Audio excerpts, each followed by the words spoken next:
Hello नमस्कार सभी UPSC students को।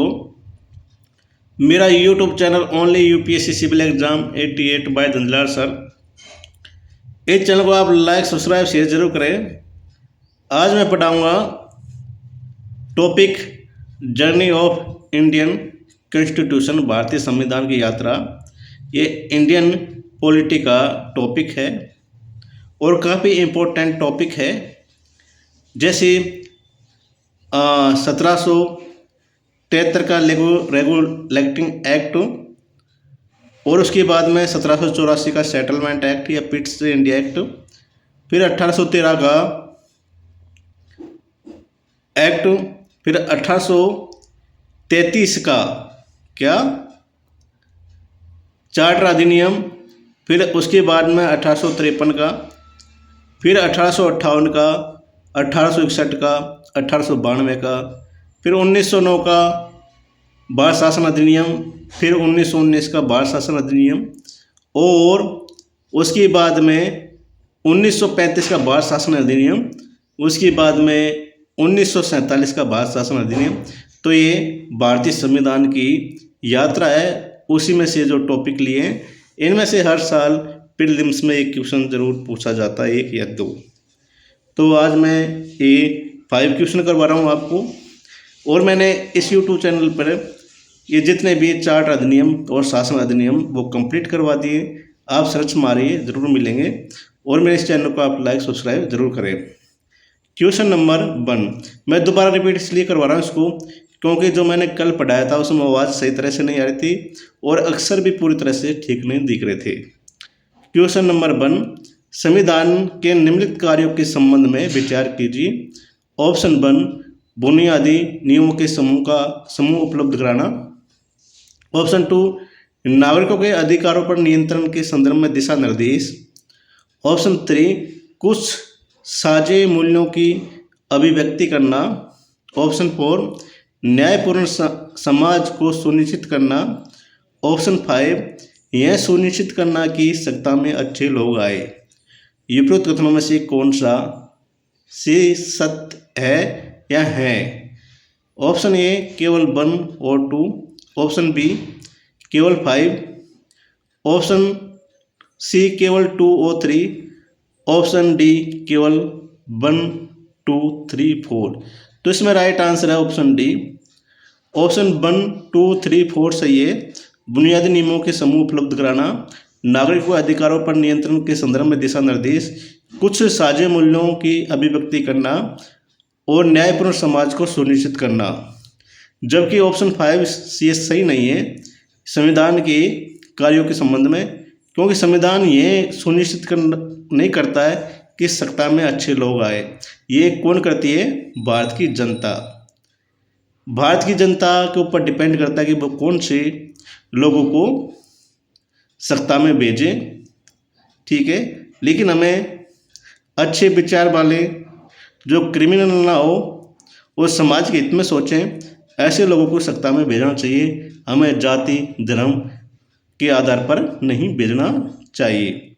ठीक है, फिर है हमारा नेक्स्ट क्वेश्चन। निम्नलिखित में से किस अधिनियम द्वारा सरकारी नियुक्तियों के लिए प्रतियोगी परीक्षा का विधान किया गया? ऑप्शन ए चार्टर अधिनियम 1813। ऑप्शन बी चार्टर अधिनियम 1853। Option C Pitt's India Act 1784। Option D इनमें से कोई नहीं। तो इसमें राइट आंसर है ऑप्शन बी चार्टर अधिनियम 1853 के द्वारा सरकारी नियुक्तियों के लिए प्रतियोगी परीक्षा का विधान किया गया था। इसे घोषणा तो 1833 के चार्टर अधिनियम में कर दी गई थी, लेकिन वो कैंसिल कर दिया गया था। इसलिए फिर चार्टर अधिनियम 1853 के द्वारा सरकारी नियुक्तियों के लिए प्रतियोगी परीक्षा का विधान किया गया। नेक्स्ट क्वेश्चन, निम्नलिखित में से किस अधिनियम के माध्यम से भारत में पहली बार मुसलमानों के लिए पृथक निर्वाचक मंडल की व्यवस्था की गई थी? ऑप्शन ए 1861 का भारतीय परिषद अधिनियम। ऑप्शन बी 1909 का मार्ले मिंटो सुधार। ऑप्शन सी 1919 का बाल शासन अधिनियम, ऑप्शन डी 1935 का बाल शासन अधिनियम। तो इसमें राइट आंसर है ऑप्शन बी 1919 का माल्य मिंटो सुधार के दोबारा मुसलमानों के लिए पृथक निर्वाचन मंडल की व्यवस्था की गई थी।